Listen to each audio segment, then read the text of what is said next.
हरिओम आत्मीय भक्तजनों, सप्रेम जय श्री हरि। आइए आज विश्व दिव्यांगता दिवस पर आपसे कुछ चर्चा करें। प्रियजनों, आज का दिन 3 दिसंबर विश्व दिव्यांगता दिवस के नाम से मनाया जाता है। मैं स्वयं भी एक दिव्यांगजन हूँ, इसलिए मीराबाई के पदों में गाता हूँ। घायल की गति घायल जाने और न जाने कोई, हीरी मैं तो प्रेम दीवानी, मेरी दर्द न जाने कोई। मीराबाई ने गाया है कि घायल की गति घायल ही जानता है, दूसरा कोई नहीं जानता है। प्रेम की गली में जो गुजरता है वही प्रेम कर सकता है। वैसे ही आज विश्व दिव्यांगता दिवस पर मैं अपनी संबोधन देना चाहता हूँ कि मैं स्वयं भी दिव्यांग हूँ, इसलिए दिव्यांगजनों की कष्ट को मैं समझता हूँ। तो मैं आग्रह करता हूं भारत की सरकार से, राज्य की सरकार से, विश्व की सरकार से कि विश्व दिव्यांगजनों के लिए, पूरे दिव्यांगजनों के लिए एक ऐसी संविधान का निर्माण हो जहां उन्हें हर प्रकार से राष्ट्रीय स्तर की सुख सुविधा हो, उन्हें जीने की कला, उन्हें जीवन के लिए, पढ़ने के लिए, आरोग्य के लिए एवं जीवन स्तर की हर सुविधा दायित्व होना चाहिए राज्य सरकार और राष्ट्र की सरकार को, और उन्हें संविधान की हर सुविधा उन्हें उपलब्ध करानी चाहिए। सिर्फ 3 दिसंबर को राज्य सरकार और राष्ट्रीय सरकार कुछ व्हील चेयर, कुछ गाड़ियां बांट कर कहीं अपने कर्तव्य से मुक्त न हो जाए, बल्कि विकलांगों की, दिव्यांगों की हर कष्ट सुविधा को वह समझे और उसे दूर करने के लिए कोशिश करे। जो पढ़े लिखे हुए व्यक्ति हैं उन्हें नौकरी प्रदान करे, जो नौकरी की उम्र पार कर गए हैं, नौकरी नहीं मिल पा रही है, उन्हें रोजगार के लिए उन्हें अवसर प्रदान करे। जो व्यक्ति जिस योग्य हो, मैं राज्य की सरकार से और राष्ट्र की सरकार से गुजारिश करता हूं, अनुरोध करता हूं कि वे उन्हें वैसी सुविधा प्रदान करें।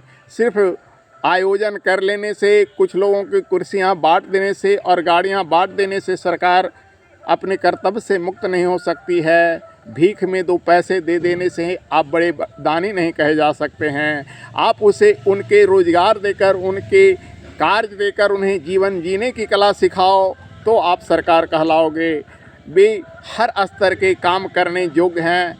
वो शरीर से भले ही अक्षम हैं, लेकिन उनके पास कैपेसिटी किसी से कम नहीं है। जो जिस कैपेसिटी के हैं उन्हें उस तरह की सुविधा देनी चाहिए।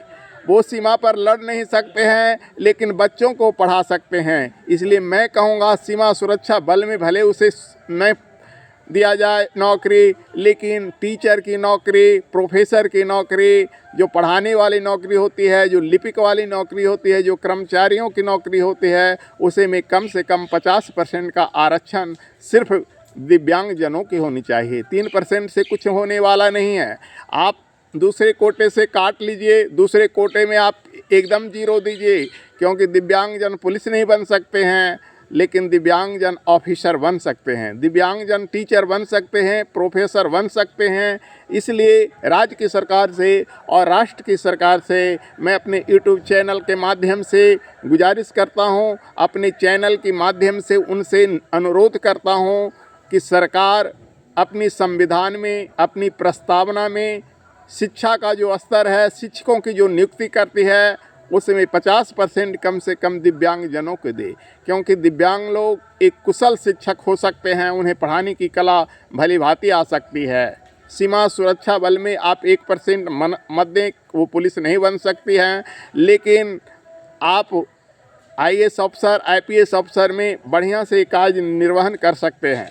इसलिए उनकी योग्यता को, उनकी शारीरिक क्षमता को देखते हुए उन्हें रोजगार प्रदान करें, उन्हें नौकरी प्रदान करें, या जो जिस काबिल हों उससे करें। सिर्फ व्हील चेयर और गाड़ियां बांट देने से सरकार ये तो भीख दे रही है, दान दे रही है। वो दानी मत बने, उसे जीवन जीने की कला, उसे जीवन संविधान में अपने कर्तव्यों को, अपने अधिकारों को भली भांति समझे और वो स्वयं अपने पैरों पर चले। वो किसी से भीख न ले, किसी से याचना न करे, अपनी काम अपने स्वयं करे और अपना जीवन निर्वाह के लिए वो अपनी क्षमता से सारी क्रिया कर सकते हैं। इसलिए मैं सरकार से गुजारिश करता हूँ के लोगों को, जो दिव्यांगजनों हैं, आज विश्व दिव्यांगता दिवस पर उन्हें नौकरी के लिए, रोजगार के लिए समुचित साधन प्रदान करें। हरि ओम तत्सत। ओम।